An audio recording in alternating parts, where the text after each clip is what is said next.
My purpose is to restore the rightful line to the Iron Throne. Book readers have already sniffed out that the boy Ormund handed over was not Daeron, rather could not be Daeron, because no matter how many creative liberties the showrunners took, they can't change history. And in Westerosi history, Daeron plays quite a table-turning role during the Dance of the Dragons. So Rhaenyra taking him hostage could have never happened. That said, I screamed when she checked the imposter's hair roots to see what a brilliant hair job Ormund had done, and these memes aren't helping. Hey, don't get me wrong, I'm Team Rhaenyra all the way, but Daeron has a lot more to do than just being the queen's captive, so without further ado, let's check out what Daeron Targaryen does in George R.R. Martin's books, which practically changes the course of Targaryen history. It's going to be a good one, so let's get right into it. Prince Daeron Targaryen is the fourth son of King Viserys Targaryen I and Queen Alicent Hightower. Daeron was born in King's Landing around 114 AC, and in the show, we've mostly only heard mention of him, like Daemon counting him and his dragon while calculating the dragon power of House Green, or Otto Hightower hoping that his grandson takes more kindly to instructions when he returned to Old Town after being dismissed as the king's hand. Wait, hold up, what does Daeron have to do with Old Town and Otto?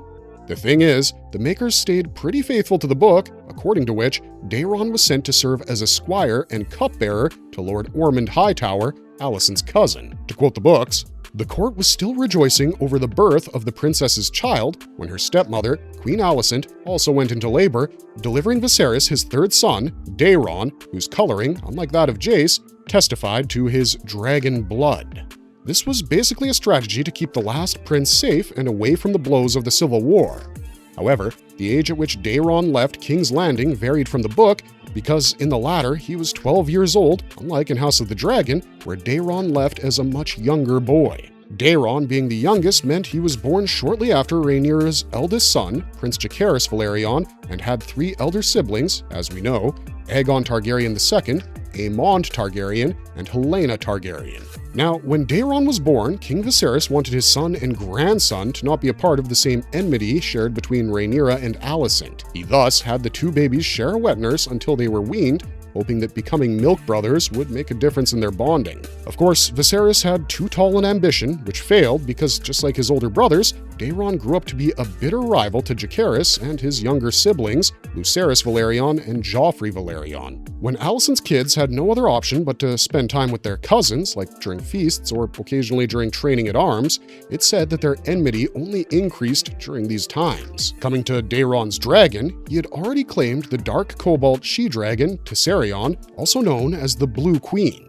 However, although Tessarion hatched from his cradle, we don't know exactly when Daeron rode her for the first time, but it said he rode her during the Civil War as an experienced rider when Daeron was only about 15. As we mentioned, Daeron was absent from the first two seasons of House of the Dragon, and now we finally know that British actor Benjamin Evan Ainsworth will be playing Daeron this season. But back in 2022, Martin stated in a blog post, yes, Alicent gave Viserys 4 children, 3 sons and a daughter. Their youngest son, Daeron, is down in Old Town. We just didn't have the time to work him in this season. So yeah, it's official that Daeron has always existed in the show, but now he's ready to make a grand, and might I add, a fiery entrance. Let's check out how the author described his appearance in the book.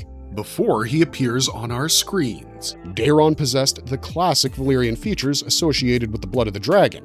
He was handsome, intelligent, and well-mannered, and as a result, he was widely regarded as the most favored son of King Viserys Targaryen I and Queen Alicent Hightower.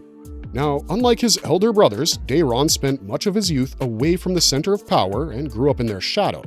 That's exactly how he became more comfortable carrying out commands rather than issuing them. During the Dance of the Dragons, he was also known for his lavish silk pavilion reflecting his noble status, and though he played a pivotal role in aiding Sir Ormund Hightower's army, Daeron was still not a conceited jerk like his brothers. It was during the Battle of Tumbleton, when Aegon II was crowned king after King Viserys' death and became the usurper for Rhaenyra Targaryen, the rightful heir to the throne, Daeron was still in Old Town as a ward of the Hightowers. However, after Rhaenyra seized King's Landing and claimed the throne, while Aemond had flown out on Vhagar for Harrenhal and King Aegon Targaryen II fled the capital, Daeron finally helped the Green Army in some major strategic battles. However, his experience in battle began even before Rhaenyra ascended the Iron Throne in the Battle of the Honeywine. After the Blacks secured some early victories in the Riverlands at Harrenhal, Otto Hightower, who was still the king's hand, sent word to his nephew, Ormund, to deploy the Hightower army and put down these rebellions in the Reach. Consequently,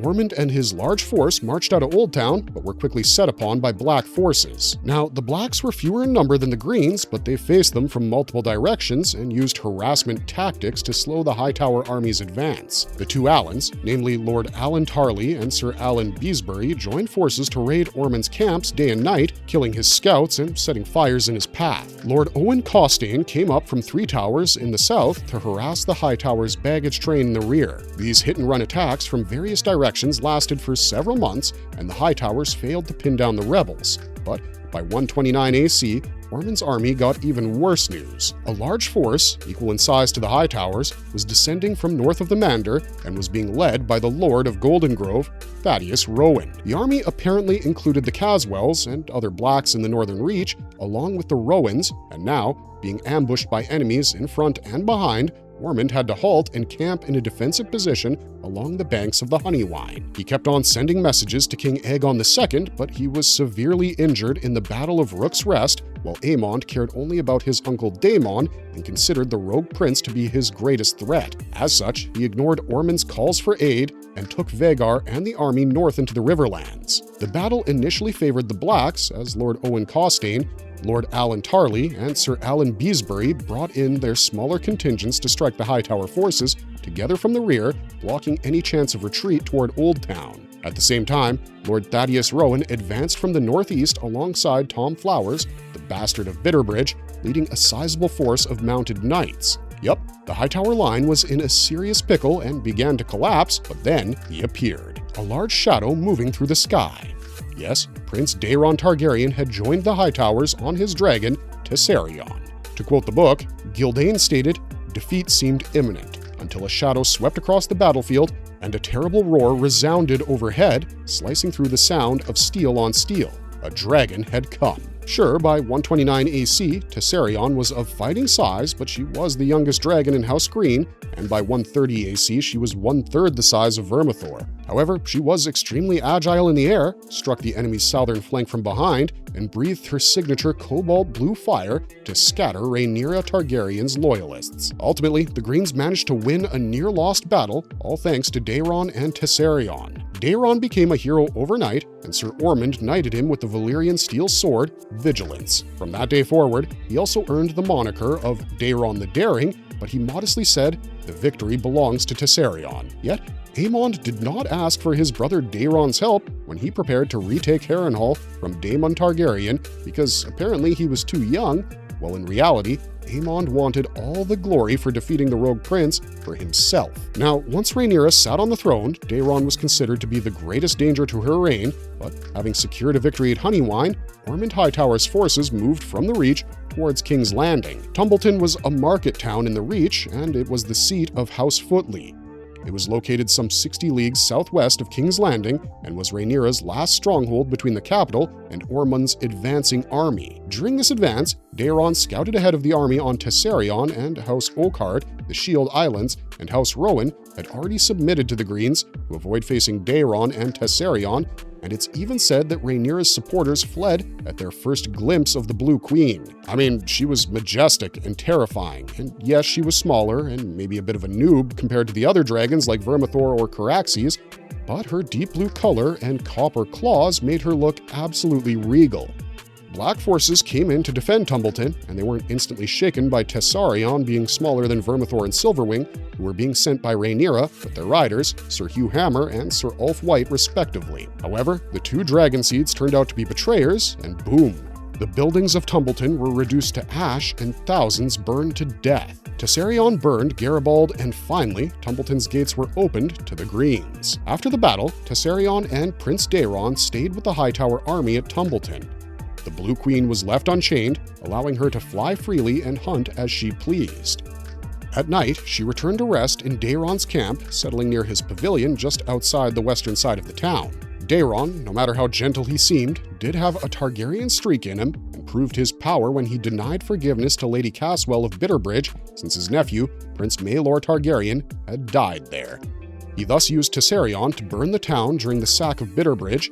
However, Lord Ormund Hightower died during this battle, and as a result, disputes started growing among various nobles as to who should now command the Green forces. Prince Daeron Targaryen ordered Sir Hobert Hightower to stop plundering Tumbleton and violating its women, but Hobert was ineffective. Daeron then named Sir Ulf as Lord of Bitterbridge and urged them to continue their advance towards King's Landing, but the two brothers refused to join him in an attack on King's Landing. In the meantime, Aemond had died in the battle above God's Eye, and Aegon II was still missing. One of the leaders of Tumbleton, Sir Unwin Peake, insisted that Daeron Targaryen should be immediately proclaimed the Prince of Dragonstone, while others who believed that Aegon III was also dead wanted Daeron crowned king. However, Hugh, who was then riding the largest surviving dragon, Vermithor, was consumed by ambition and greed. On top of that, the soldiers backing him began to believe in a prophecy that stated a new king would arise once a hammer falls on a dragon. Believing the prophecy applied to him, Hugh embraced the title of Lord Hammer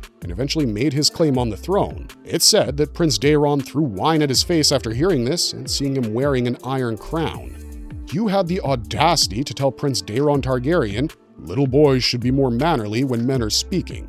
I think your father didn't beat you often enough. Take care I do not make up for his lack." Of course, lords and knights of the Reach, later known as the Caltrops, couldn't stand the arrogance of the two betrayers anymore and began to plot their deaths. Daeron wasn't a member of the Caltrops, but the men didn't want to proceed without his consent, which the young prince swiftly gave. However, 2 days later, the Second Battle of Tumbleton began, and during this, in 130 AC, Prince Daeron died, though how he died remains a mystery.